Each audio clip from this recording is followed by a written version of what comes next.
10 years ago, on the night of October 31st, a small Midwestern town fell victim to an escaped killer. Under the cover of darkness, he carried out the most horrifying mass murder on record. 16 people in cold blood. Ever since that night, no one has forgotten his name. And Halloween has never been the same.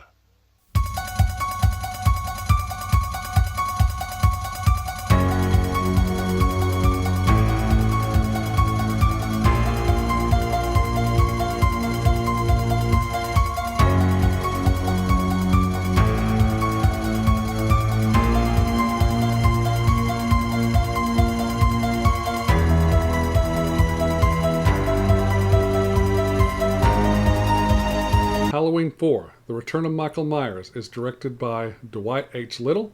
This is a horror thriller slasher film. This movie stars Donald Pleasance as Dr. Samuel Loomis, Ellie Cornell as Rachel Carruthers, Danielle Harris as Jamie Lloyd, Sasha Jensen as Brady, Kathleen Kinmont as Kelly Meeker, Bo Starr as Sheriff Ben Meeker, George Sullivan as Deputy Logan, and George P. Wilbur as Michael Myers, the Shape. This film is rated R for violence, gore, profanity, alcohol, drugs, and smoking, sex and nudity, and intense, frightening images. This movie is most certainly not for children. I would say 18 years of age and older. This movie has a runtime of 1 hour and 28 minutes.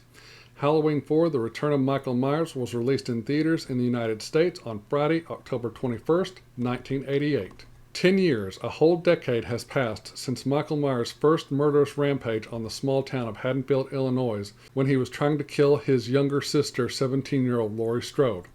After being blown up inside of Haddonfield Memorial Hospital by Dr. Loomis, Michael survived the explosion and fire and has been at Ridgemont Federal Sanitarium for the past 10 years.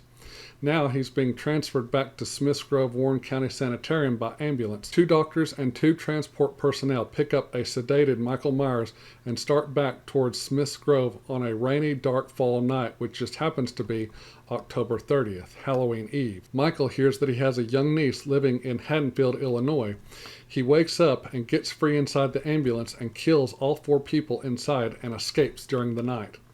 That same night, we are introduced to Jamie Lloyd, the 7-year-old daughter of now deceased Laurie Strode. She lives with her foster mom, foster dad, and older foster sister, Rachel Carruthers. Little Jamie is having nightmares about her evil uncle, Michael, and has a bad one during the night of October 30th. The next day, October 31st, Halloween, Rachel learns she has to babysit Jamie, which doesn't sit well with her because she has a date with her boyfriend, Brady. Rachel tells her parents and Jamie she will babysit after she has a small clash with them. Rachel tells Jamie they will go get ice cream after school. At Ridgemont Federal Sanitarium, Dr. Loomis finds out that Michael was transferred without his knowledge or approval. Loomis and another doctor get a phone call from authorities telling them that the ambulance that was transporting Michael Myers crashed and Michael is nowhere to be found. Loomis makes his way to Haddonfield. On the way there, Loomis stops at a gas station to fill up his car, and he finds the bodies of people Michael has already killed. Loomis finds Michael at the gas station and confronts him with his sidearm, but Michael gets away in a tow truck he steals from the station. As Michael escapes the gas station, he causes a fire which damages power and phone lines running towards Haddonfield and other towns. Back in Haddonfield, Rachel and her friend pick up Jamie from school, and Jamie decides she wants to go trick-or-treating. So they go to a local store, and Jamie finds a Halloween costume and has her first encounter with Michael, who's at the store stealing a new white mask. Though at that particular moment, Michael does not know that the little girl he is looking at is his niece. Rachel and Jamie pay out and head home. Michael follows them to their house, and later that night, Rachel's parents leave for a work event, and Rachel takes Jamie trick-or-treating. Once they leave the house, Michael enters the house and finds out the little girl from the store he saw earlier is the daughter of Laurie Strode, his niece. Loomis makes it to Haddonfield and enlists the help of Sheriff Ben Meeker to find little Jamie and get her under protection before Michael finds her. The rest of the night, Michael stalks both Rachel and Jamie. They go from being trapped inside Sheriff Meeker's house to Loomis and Jamie being stalked and pursued inside the elementary school, and to the final showdown which takes place on the side of a highway outside of Haddonfield, where Rachel, Jamie, Sheriff Meeker, the the Illinois State Police, Loomis, and some Haddonfield townspeople hope to kill Michael Myers for good by shooting him with a very large number of bullets. Michael ends up falling back into a mine shaft. Meeker and Loomis take Rachel and Jamie home. The film ends with Jamie standing at the top of the staircase in their house with her mask down over her eyes with a blank look on her face, holding a bloody pair of scissors. That is the summary and synopsis of Halloween 4, The Return of Michael Myers. Now it's time for my negatives. When the doctor who was responsible for Michael's transfer to Smith's Grove is seen again the next day on Halloween, we see him filling out paperwork and reports on Michael Myers. We see on screen what is being typed on his typewriter on the sheet he is filling out. We see he's filling out the name section and he types Michael M. Myers. That's not correct. Michael's middle name does not begin with an M. His full name is Michael Audrey Myers, so it should have been an A he was typing for his middle initial, not an M. During the night scenes in the elementary school, we see Michael come up behind Loomis and Jamie, and Michael's mask is a pinkish peach color and the hair is either blonde or white. I mean, what the hell? To the filmmakers and prop department, you're making a Halloween movie. How in the world do you get the mask wrong?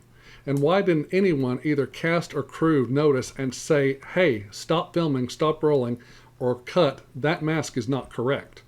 I mean, even when they went back to view dailies, someone, and that someone being the director, should have said, oh, we have to go back and reshoot this to get this right.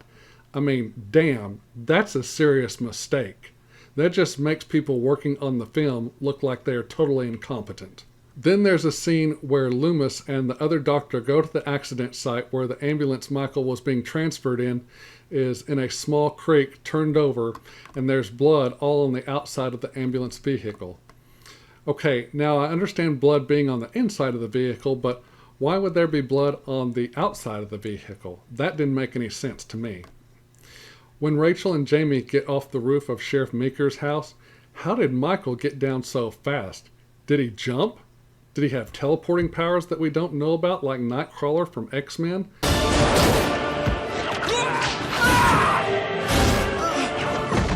God.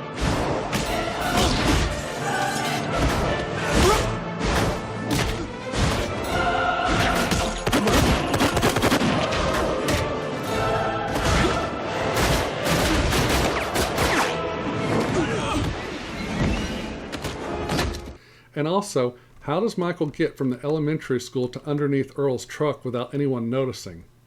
Then there are the guys riding in the back of the bed of Earl's pickup truck. And how does Earl, Jamie, and Rachel not feel all that movement going on back there when Michael is murdering those guys and throwing them out of the back of the truck? Now, I've ridden in the back of pickups before in the bed, and I've also ridden up front in the cab when people are back in the bed. If they're moving around a lot, you can feel that. So they had to have felt that. So yeah, like I say, they would have felt that and they would have known something was going on back there before Michael reaches into the cab through the driver's side window and kills Earl. I wish we could get another Halloween movie that would use the original Shatner mold mask, like the mask in the original film and in Halloween 2 as well. The mask in this one is okay, but it could have been a lot better. As some of my favorite YouTubers, Mike and Jay from Wham! Or We Watched a Movie say, it looks like Data from Star Trek The Next Generation, and those two gentlemen are correct. It does look like Data from Star Trek The Next Generation. So those are my negatives. Here are my positives of the film. The look of the film, the color tones used, the camera shots and angles, the production design, all are amazing. This film puts you in that fall-autumn mood. The opening credits help with that. This film has the most Halloween feel out of any of the Halloween films, including the original 1978 John Carpenter film. The casting of this movie was 100% spot on with who they got to play the characters. First, we have Donald Pleasance reprising his role once again as Dr. Sam Loomis. In this film, we start to see crazy Loomis. Then there's the role of Rachel Carruthers, played by Ellie Cornell. That was great. A really convincing teenage girl character that is likable and not a self-centered teenage girl who only cares about herself. We do see that in one scene of the film where she's kind of being an asshole teenager, but then she knocks it off after that. Then we have Danielle Harris as Jamie Lloyd, and this was Danielle Harris's first movie. She was so great and adorable and so likable, and for this role, she killed it. For a little girl, she really pushed herself and made her character so believable in both this film and in Halloween 5. To me, she should have been nominated, or hell, even won an Oscar for Best Actress in a Leading Role or Best Actress in a Supporting Role. That is how much of an awesome performance she gave. Then there's Bo Starr, who played Sheriff Ben Meeker. He was great at playing a no-nonsense, tough-as-nails, small-town sheriff who does not take shit from anyone. Perfect role for Bo Starr, almost a John Wayne type character. Then we have George P. Wilbur, who was okay as Michael Myers, but his performance was nowhere near as good as Nick Castle's was, but nowhere near as stiff and jerky as Dick Warlock's was. The story was good and decent. Not as good as the first two films, but not a shit show like Halloween 3 was. There were some things that could have been left out, and there were some things that I wish they would have shown, such as Michael's assault on the police station. The musical score was done by Alan Howarth. We still have the classic Halloween theme by John Carpenter, but we also get some awesome new material from Howarth that works and gives this film a great scary Halloween vibe. The ending of the film, talk about something I never saw coming when I first saw this film. I was like, holy crap, so what does this mean for the franchise going forward? Okay, so those are all my positives. Now it's grading time. I'm going to give Halloween 4, The Return of Michael Myers, a B. It is a really good film, and it was a great way to bring Michael Myers back to the silver screen after the abomination, which was Halloween 3. But there are some things that just drive me nuts about this film, and that is the reason for my grade on this movie.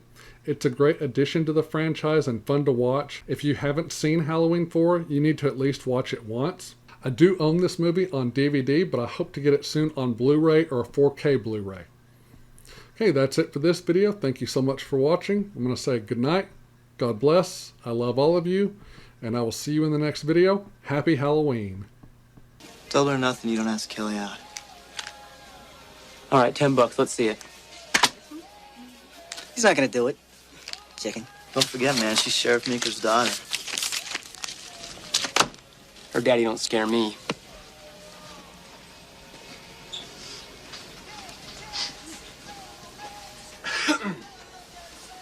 Fuck off, Wade.